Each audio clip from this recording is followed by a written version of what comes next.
Γεια σας παιδιά! Βρισκόμαστε σε ένα βουνό που το λένε Πάρνονα. Είναι νομός Αρκαδίας και εδώ είναι ένα πολύ όμορφο χωριό, Κοσμάς. Είναι το χωριό μας. Ναι. Σήμερα είμαστε σε μια πολύ ωραία τοποθεσία που λέγεται Ποτίστρες. Και είμαστε εδώ για να σας κάνουμε ένα πείραμα. Έχουμε μαζέψει χώμα και το έχουμε βάλει έτσι σαν να φαίνεται πως είναι ένα βουνό. Λοιπόν, θα βάλουμε φώτιο οδοντογλυφίδες για να είναι τα δέντρα. Θες να βάλεις? Ναι. Έτσι, γύρω γύρω στο βουνό, βάζουμε τα δεντράκια μας.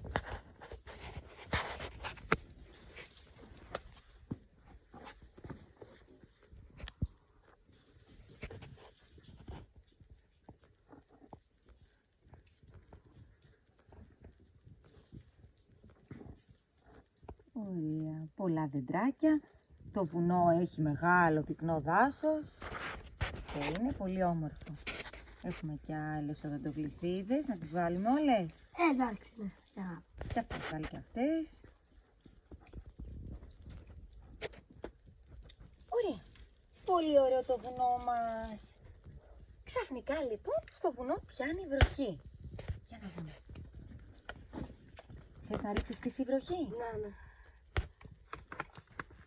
Όχι τόσο κοντά, πιο ψηλά. Το συννεφάκι μας είναι ψηλά και ρίχνει βροχή.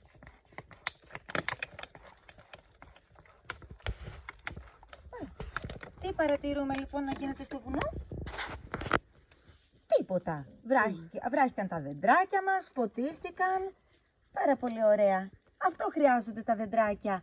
Νερό για να έχουν ζωή, να μεγαλώνουν, να ανθίζουν τα λουλούδια, να είναι όλα πολύ όμορφα. Αλλά κάποια στιγμή έπιασε στο βουνό φωτιά και τα δέντρα μας κάηκαν. Για να τα βγάλουμε. Δυστυχώς κάτι πολύ άσχημο που συμβαίνει πολλές φορές, έπιασε φωτιά και πάνε όλα μας τα δεντράκια. Γυμνό το βουνό μας, χωρίς δέντρα, πολύ άσχημο. Έπιασε πάλι βροχή. Για να ρίξουμε πάλι βροχή.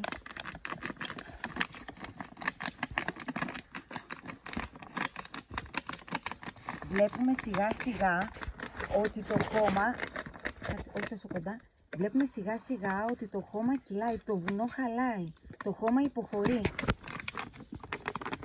Δεν είναι όπως πριν.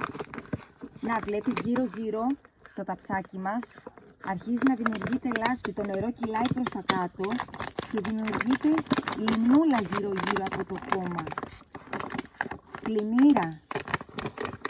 Δημιουργείται πλημμύρα. Το χώμα υποχωρεί και γίνεται πλημμύρα. Να ρίξουμε και το υπόλοιπο.